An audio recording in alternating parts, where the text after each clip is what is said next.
Hello and welcome to another episode of Timesport on the Beat with me, Fadhli. This week we have another two more special guests with us. National tennis players, Darrshan Kumar and Koay Sheng. Sheng is also a Davis Cup, Billie Jean King Cup captain and coach for the national team. So welcome to the studio, guys. Thank you for coming today, despite the jam and the rain and all that. How are you doing today, Sheng? Good, good. Thank you for having us today. Yeah. So Darshan, how are you? Yeah, I'm doing good. Thanks for this opportunity today. All right. Okay, so these guys helped Malaysia get promoted to Group 3 of the Davis Cup Asia Oceania group last week. So it was a very special moment because last year we didn't do very well in the Davis Cup. So these guys helped us secure qualification with a 2-0 win against Qatar, not mistaken, right? In the last match, the last tie, it was the promotional playoff. So, just want to ask you, Sheng, as the most senior player in the team who just celebrated his birthday 3 days ago. Happy birthday! Thank you. So, how does it feel to help us get promoted again? Actually, of course, it feel really good to get promoted because, like Fadhli said, last year there were a little bit of management and planning issue. I believe so. We weren't quite ready, and unfortunately, we dropped to Group 4. But this year we had I wouldn't say it's like very good plan, but it's better planning and all this. So. And I was just happy that we made it back to Group 3. All right, Darshan, this year wasn't your first time playing Davis Cup, right? No. But this year you guys got promoted and you played a important role for us to help win the doubles and two of the singles that you played. So can you just tell me how it feels to do that here in Malaysia? They played at Jalan Duta National Tennis Centre. So doing it in front of your home crowd, how was it for you? I think it's very relieving at the end. It's quite nice to play in front of the home crowd, but of course there's a lot of pressure and expectation. But despite that, I think our team, we supported each other on and off court, and I think I did my role on the court well. Listened to our strategies from our captain and my coaches and some of my other teammates as well. So I think we worked together and we managed to get promoted back to Group 3.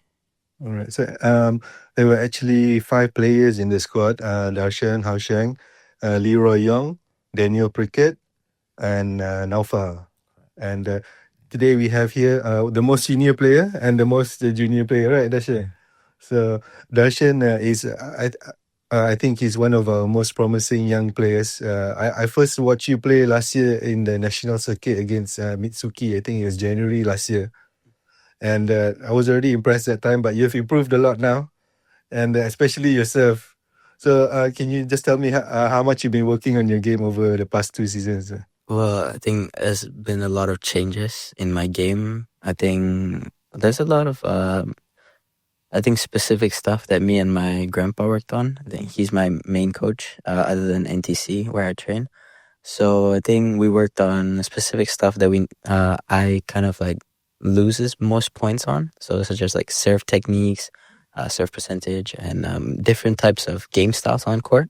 So not just a similar one that is easily, read. Other people can read them. So I think me and my grandpa did a good job over the past 2 years to be where I am right now. All right. Okay. Sheng also is Mr. Reliable. He's always dependable. He won all 4 of his singles matches, not mistaken, last week in Davis Cup. So Sheng, you've been playing Davis Cup for many years now. Yeah. So I mean, what have you learned from playing in Davis Cup over these years? Davis Cup is always one of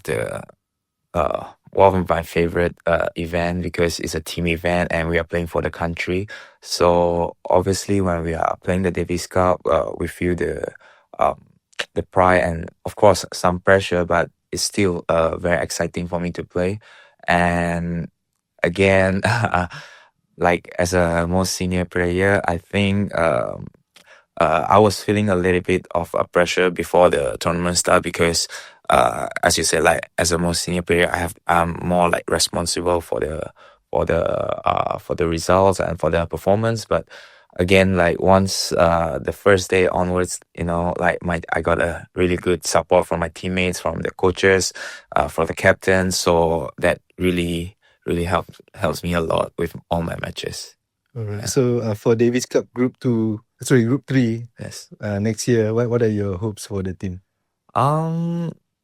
Well, it's hard to say. I mean, of course, Group 3 is gonna be more competitive and tougher compared to Group 4. But yeah, I think if we keep on working hard and keep on doing what we are doing right now, I think we'll have a chance. All right.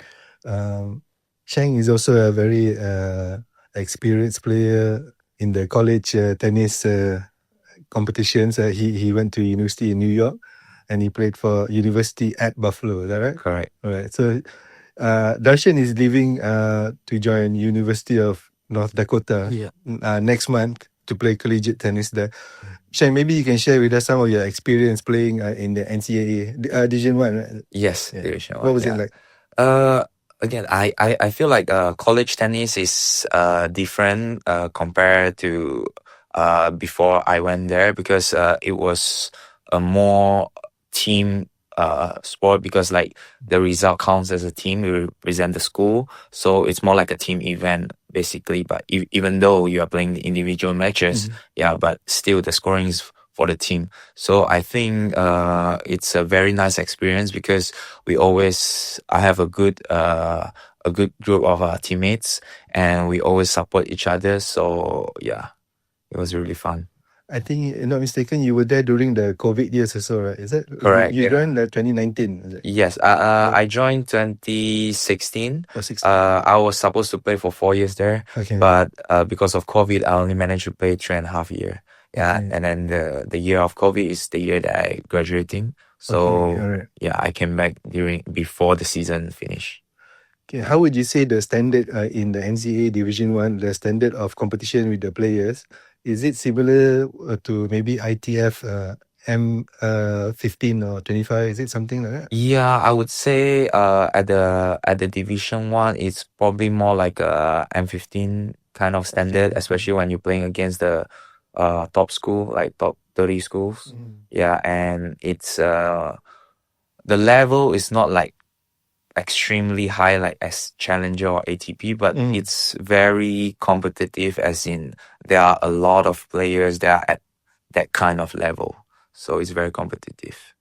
And also, when you join the university team, they have coaches and physio and all that, right? Can you maybe just share a bit what they had for the players there? Yeah. Like facilities? Actually, it's very nice to play there because everything is taken care of. Like from the training, we have in my school, I have one head coach and two assistant coach taking care of 8 players. And then apart from that, we also have 2 trainers, one physio, and also a mental advisor. Yeah. So it feels very good to be taken care of. Everything is taken care of. So, Sheng, you took engineering there, right? Correct. Yeah. So engineering not an easy course to take. So what's the schedule like? You train in the morning, then go to lecture, and then come back train again. Is it? Yes. So usually we start in the morning for fitness, and then depending on the class schedule, sometimes we will hit a little bit in the morning, and then we'll go to class, and then we have lunch, and then we'll train right after lunch, and then after training, we'll either continue a little bit of fitness or gym, and then we'll continue back the classes if we have at night. All right. And then, so like your nutrition all also taken care of by the team, is it? Yes, Partially, partial, I would say, yeah. All right. So you got any advice for Darrshan who's going to play and represent us in NCAA Division 1 starting from this year? Yeah, I think just enjoy yourself. 4 years might sound very long, but it's actually very quick, and the time goes very quick. Yeah, so just enjoy yourself there. Yeah, I think you're gonna like it. Okay. All right, Darrshan. Can you just maybe start by telling us how you started playing tennis? Um, How old were you at the time? I started when I was Your 7. grandfather? Yep, Yes. it was more on my mom's side of the family. Basically, I started when I was 7 because I moved to Port Dickson, where my grandparents lived, Okay. from KL. So my parents had some problems picking me up from school and sending me to school on time. Mhm. And I think that led to where I moved to Port Dickson. Mhm. And then I stayed with my grandparents. So when I was there, I thought that maybe I should pick up tennis since my grandpa coaches every day. Mm. So that's how I got into it. And also, it's a way to like maybe, get along with my family members. Because on the weekends, they play a lot of tennis. Okay. And I was like an only child that time in the Mm. family. So I was left out. So that was the only way to kind of like get along with the family and, mingle around with them. So Okay. Family means your relatives. yeah, my mom's brother, sister, they were all like national players. They're all in Port Dickson, is it? No, And they're one of them is in Seremban. Mm. She's a doctor, and another one is in KL here with us. He's in cybersecurity. So in Port Dickson, where did you play when you were your grandpa? There's a club called Royal Port Dickson Yacht Club, Oh, okay. and another community like courts that we had there nearby my house. So yeah, Okay, I think last time V Selvum also played at the Royal yeah, Port Dickson Yacht Club, right? yes, Yeah. That club is by the beach, right? yeah. Yes, yeah. Okay. I think they do a lot of sailing all that. So Yeah. yeah. Okay. You didn't do any sailing? Huh? No. I mean the small sail, like the No. Olympic ones, right? My parents, well, my dad's afraid of water, so he doesn't allow me to do much water activities. But it was really fun, like watching other people do it. But it's a more quiet yacht club, I would say. Not many people do it since everyone's there just to like have more peace and stuff like that. So during the weekdays, not much, but weekend gets really crowded. All right. So who was your idol growing up? Novak Djokovic, Local idol? Got local. Malaysian idol. You can just say Sheng next to you. I actually looked up to Christian Dieterchen. Oh, all right. Yeah. Well, the only reason was he used the same racket brand as me. Technifiber. Technifiber. Oh, you always That- use Technifiber from Yeah. time? I started using when I was 8. First 6 months I used Dunlop, and then I switched to Technifiber all the way until now. But yeah, he was the idol because I mean he was using Technifiber. That was one way. That was the main. But other than that, his fun little game style like trick shots, and he was a top junior, so of course I respect that until today. Okay. Did you play him on national circuit? I played him when I actually came back from Canada in 2022. All right. Yeah. So did you win? Yeah, I won. You were 2022. Oh. Yeah. So since you mentioned Canada, can you explain what you're doing in Canada? So my dad was working there as a deputy high commissioner in the embassy of Malaysia in Ottawa, Canada.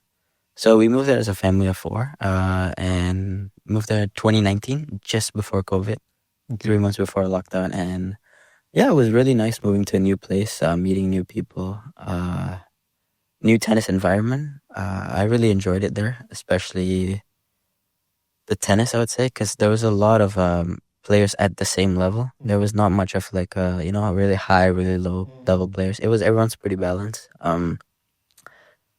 Yeah, I thought my UTR went up really fast, ITF rank, and yeah, the exposure I had over there is definitely something to remember, and I always look forward to going back there. All right. You got a chance to play in the junior circuits and all that? Yeah, I played the nationals in Canada, but it's just I cannot represent like a state or a country. Yeah, so that was a. All right. So that who was- coached you there? Was grandpa with you? No, he was in Malaysia. I met a coach there after 6 months. His name is Jeremy. So he's still we still keep in touch every day. He's more like a family member now. Okay. All right. So yeah, he is very close with us, and yeah, he's helped me a lot improve my game. I think if I didn't go there and train with him, I wouldn't be where I am today. All right. So Darrshan, so you're gonna move to North Dakota next month. So are you gonna play some ITS while you're at university as well? I really hope so. Like M15, M25, if I'm able to get in, yeah, of course I would play, get some futures points or ATP points if possible. I think that would really help my tennis progress in the way I want it, because I want to, of course, give a shot playing professional tennis. Okay. But at the same time, backup is uni, which is college tennis. Yeah. So your course is 4 years, is it? Yeah. It's 4 years. So you'll be 22 by the time you graduate, right? Yeah. Okay, but the pro dream is not over yet, lah. In case you can still keep playing ITI, you still want to do it. Yeah, of course. I mean, my parents want me to have a degree, at least if anything happens to me, like a really bad injury that I can't continue. So I still have a backup. But of course, I really want to play professional tennis. I think it's a dream that I've been having since a kid. So at least giving it a shot would at least satisfy myself. Yeah. Yeah. Because nowadays, tennis players, the career duration is longer. Like you can see players still playing at 40, 38 to 40, still got a few playing, right? So, going to college last time, in like maybe 20 years ago, people say you go college, you have to sacrifice being pro because you already like left behind 4 years compared to the pro guys, can. So hopefully, you will keep on giving the pro dream a chance after you graduate, like maybe go and tour for a few years. Or I think okay, right? Yeah. Okay. Sheng, you've been okay. How Sheng is an interesting guy actually. He started. uh, he graduated with engineering and then he worked for EV charging company. Is that right, Yes, Sheng? correct. But after a few years, you decided to quit that and do your own coaching academy. Correct. Right? Can you share with us, Sheng, what the thinking was behind that? Why you decided to go through that path? Yeah, so um right after I graduated, I thought because I didn't really have much opportunity to do my internship when I was in college. So yeah, right after I graduated, I decided to try out the engineering path, and actually it was quite fun. But the reason why that I decided to quit is because at that time I was doing half engineering, or basically full engineering, and part of tennis, but it was very tiring, and also I felt like I have the passion for tennis more than engineering. So that's the reason why I decided to go back to tennis. And yeah. All right. Okay, maybe you can share with us the name of your academy, and if anyone's interested, you can contact Sheng on social media. Yeah, sure. Yeah. So actually, me and my brother started the academy called NTP Tennis Academy. It stands for Next Tennis Pro, and we started actually in PJ in KL. So we have a few location in KL and also in PJ for the coaching. Yeah. Right. So, what kind of level of tennis player? You accept total beginner, or is it already people Yeah, already can play? because we have a group of coaches, we have a group of team, and we do accept a wide range of players from beginners until adults or tournament players. Yeah, but of course we have a different program for to cater different categories. Yeah. All right. Okay. I first saw how Sheng play 11 years ago at Burles Sukma, and then you won the mixed double gold, not mistaken, with Yu Shazlin Yes. for Burles. That time you only Form 4, is it? That time I was, I believe, Form Form 4. 4. I remember Hasheng, this very skinny guy. This guy very skinny but can play. Yeah, I remember. So since then, it's been a long journey. You've done so much play, Malaysia and abroad and all that, right? Yeah. So, Sheng, maybe you can just share a bit about like our young Malaysian players when they want to turn pro, they have to go and play M15, 25s, cost a lot of money, Yeah. and then a lot of our talent also like doesn't fulfill their true talent line because when they reach that level, the money run out. Have you experienced many like have you seen like other players also face this kind of situation at that age? Yeah, I think obviously I've seen quite a lot. Mhm. Yeah, not only Malaysian but also other players from other countries also facing similar problem. And I believe tennis is not an easy sport. It's very money consuming. Yeah. Obviously with the traveling, because like even like with the M15, I believe even some of them are going pro, and even when they are doing well also they can just live on with the prize money. There needs to be some sponsor coming in to make them able to survive on tour. So it's not an easy journey. So just for the benefit of the viewers who maybe not so familiar with the tennis tour, ITF M15 is the lowest grade of tournament lah for the pro circuit. So normally those younger players who are looking to come up, they'll go and play these tournaments to try and gain some ranking points. Ranking points also, there's two different type of ranking points, right? There's ITF ranking points and there's ATP ranking points.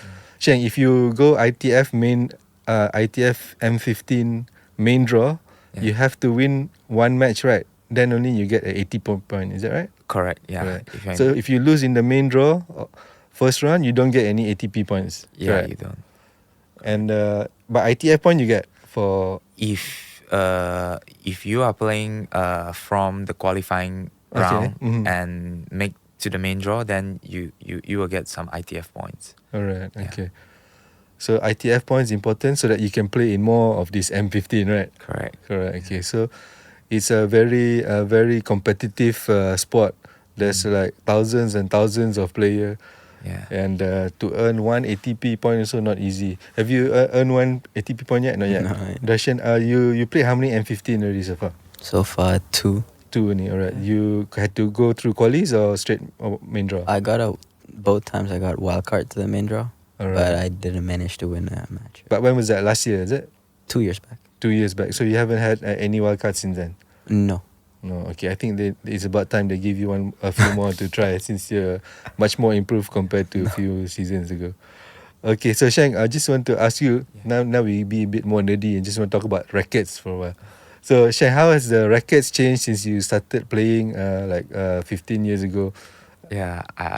20 years ago. 20 years to be ago. Exact. Yeah. So actually, I started playing with a Prince racket, I believe. Okay. Yeah. That one was just like a racket that my father randomly picked from the shop. Yeah. And then after 1 or 2 years, my coach asked me to change to a bigger racket. Alright. So I changed it to a Dunlop racket. And fortunately, when I started to play more tournaments at the age of 9 and 10, I got some sponsorship and support from Dunlop. Okay. Until when I was 13, I switched to Wilson. Okay. Yeah, because at that time I feel like the Wilson is more suitable to my game style. Yeah, and then I have been using the Wilson until the second year of college. Okay. College time, and then that's the time I switched to my current brand, which is Babolat. Yeah. Alright. Which Wilson model was that you used? I was using the Burn. The Okay. Burn 98 and then FST. Yeah. Okay. Then you switched to Babolat now. Yeah, I switched to Babolat. alright. Pure So Drive. you're still on contract with them? Now, Finishing already. yeah, finishing. Yeah, and yeah, we'll see what's the deal after this. Alright, okay. No, the Darrshan is a one brand man, right? Technic Fiber from last time till now. Well, you're using which model at the moment? It's T-Fight. That's the name of the model, 305. Okay, right. So do you customize it in any way? No, it's not customized. It's just how the stock model is. Okay, It's alright. just the only thing that I can customize in the racket is just string tension. Okay, right. So you don't put any lead tape or leather grip or anything like that? No. Okay. Sheng, you put any lead tape? My coach asked me to, but I didn't like it, so I like Okay. original. So you use the Babolat 90 Pure Drive 98, right? Pure Drive 98, correct. Standard form lah. Yes. Okay. What about string tension? What do you prefer, Sheng? I'm using Wilson revolve string since I was young, so I'm still using it, and I try other string, but I can't really get used to it, so I'm still using it. And my tension has been dropping. I was using a little bit higher, like 55, 57, and now I'm at like 51 to 53. Alright. Why you decide to lower? Is it tennis elbow or something? No, just because I got older, so Okay, I you need more power. Yeah. Okay, yeah. alright. Okay, Darrshan, what about you? How tight you string? Which string do you use first? Well, I switched recently to a Technifiber string since I started my contract. But before that, I was using a Dunlop Black Widow. Okay, alright. It's a much more rougher string pattern, and I was using it since I started playing actually. But then recently, I switched to this Technifiber string. It's called Razor Soft. Okay, alright. Comes in like a neon lime green color. Okay, alright. Yeah, so that one, my string tension's at 50 right now. 50. Okay. But I dropped it over time. I went from 54, 52, 50 now. All right. So like for like when Sheng, you still play national circuit, right, in Yeah. Malaysia? So for like the tournament like national circuit, how many rackets do you use for the whole tournament?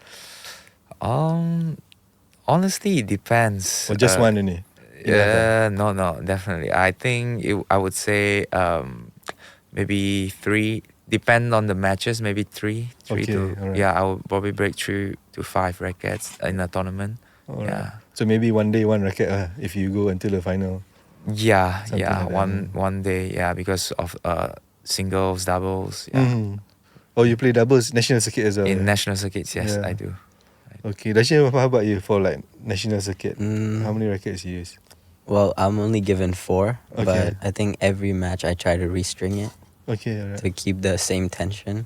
And it's much better that way for me Mhm. because I've been playing for a while, and that's what my stringer recommends. So Okay. we've been testing this out for a while, and it seems to work. So I'm sticking to that plan. Alright, so basically you restring after every match. Every match, yeah. Okay, alright. Who does the stringing for you? Shazwan? Okay, okay. So he's a professional stringer, is it? And well, he's there in most ITF tournament national Uh-huh. circuits. So yeah, he's been doing my rackets for the past 3 years since I came back actually. Okay. So and it's been pretty consistent. So So maybe you leave your rackets with him before you come back tomorrow morning, is that? well, I don't know, but when I come back, of course, he still definitely has me as his like #1 customer. Alright, cool. Okay, so we're coming to the tail end of our podcast already. But still got another 10 minutes can go. Just wanna ask Sheng, Darrshan, is there anything that you like to talk about tennis? Nothing. Yeah. Okay, just wait need to another like 7 minutes like that. Okay. Oh, I haven't asked you yet. Who's your favorite local player, Sheng? Local player, From last time lah, the retired days again. retired already. Yeah. Mm. I would say Siu Ming. Siu Ming. Yeah, Okay, right. because when I was young, I mean, he was the #1 at that time, Okay. and of course I look up to him. Mm. And I was fortunate enough to be able to play doubles with him when I was like around 14, 15. And actually, he helped me to capture quite a few of doubles title at that age. So I was really looking up to him, and also appreciate that the help that he supported me through the doubles career. Alright. Sheng, you grew up in Perlis, right? Correct. Okay. I forgot to ask you, how did you start first playing tennis? Is it your family members who encouraged you, or? Yeah, actually at the beginning, my cousin started first, and so my auntie was asking my father if he wants me to try out some tennis. And when my father comes and asks me, actually I thought it was a badminton. Oh, Yeah, because okay. I was seeing Lee Chong Wei and everything, and yeah, playing. So I would say, it must be fun. But when I started step on court, it was a little bit different. The racket is heavier, bigger. The ball also Heavy. is different. So yeah, but I can do much changes because he already bought me the rackets and everything. So Alright. I just play it from there. So where did you play in Perlis there? Is there a club there? No, it's a court. It's a tennis court at one of the secondary school. Okay. Yeah, they have 2 courts there, and I started in a very big group, like junior group. It used to have like one coach was handling about like 20 over kids. Yeah, in Okay. one court. So yeah. What school was that? The Dharma school, is it? Yes, Dharma, correct. Dharma, Dharma okay, school. Yeah. Okay, so after that you got selected MSSM and all that lah, I presume, is it? Yes, correct. Okay, right. Because Perlis over the years has produced quite a few good players for Malaysia, despite being one of the smaller states, kan. Yeah. So Darrshan is one of Sheng is one of the products from Perlis lah. Yeah. So, but when you were 14, you moved to KL to join the national team. When I was 16. 16. Form 4. Form 4. Yeah. Alright. So, how did you get that offer at the time, and how did your parents feel about that? So at that time, because I was already playing for the Malaysia for like World Junior and Junior Davis Cup when I was 14, 15. And then when I was 16, the association at that time actually started a national tennis program. So it seems like a good program and good offer. So my dad decided to send actually me and also my younger brother to join the National Tennis Academy. So at that time, we were basically training in Duta. We stay at the dorms there, Okay. and then they will send us to the nearby school, which is in Sri Hatamas. Okay. Yeah. Oh, so you actually live at the NTC there? Yes, for In- 2 years. Oh, for 2 years. Yeah. Form 4 and Form 5. Form 4 and Form 5. Alright. So after that, you went straight to university or had to do A level first or something? No, after that, yeah, I after my SPM, I took the SAT test, SAT. and then I went straight to the college, to the uni. Alright. So that was 2016. 16. Okay. Right. So how was it 2 years staying at NTC there? Got ghosts there? At night, not scary, yeah? Got a few stories, but Oh, yeah. I tried to just not dealing with it too much. Yeah. But how many players that time in your batch? My batch actually about I believe each category, each age group is about like four to five players. Okay. Yeah, alright. and then in the whole National Tennis Academy, I think including the seniors, we have about like 20 to 30 players. Yeah, so it was a big program. Oh, okay. A lot of people there lah. Yeah, That time. yeah. So the coaches were Coach Raju and all that. Is it? No, at that time it was the head coach was Coach Dean Isham, Okay. Alright. and then we have a couple coaches from overseas. Eric Peters from Netherlands and James Peach from Australia, and then we also have 2 or 3 assistant coaches, local assistant coaches. So like morning. Ashari, yeah. Oh, Ashari is Yeah, okay. he was there. So Ashari, I think Ashari Zainal, right? Yeah. Ashari Zainal is the only Malaysian to win a qualifying match in ATP Malaysia Open in recent years lah. Yes. Right. Yes. Did you get to play Malaysian Open? Yeah, I actually got a opportunity to play when I was 16. Yeah. Okay, alright. So I got a wild card playing the quali. So it was a good experience. Okay, what year was that? I remember. Is it with When I Agil was as well? 16, it was 2014, 2015. Okay, Yeah. alright. So, okay. So, anything to add, guys? Tak ada dah. Okay, thank you to Sheng and Darrshan for coming on the show. Congratulations for helping Malaysia get promotion to Group 3 Davis Cup next year, Asia Oceania. And thank you also to our unsung heroes behind the cameras, Mel and Doris. This has been Timesport on the Beat. Don't forget to tune in to the next episode on Audio Plus, Spotify, Apple Podcasts.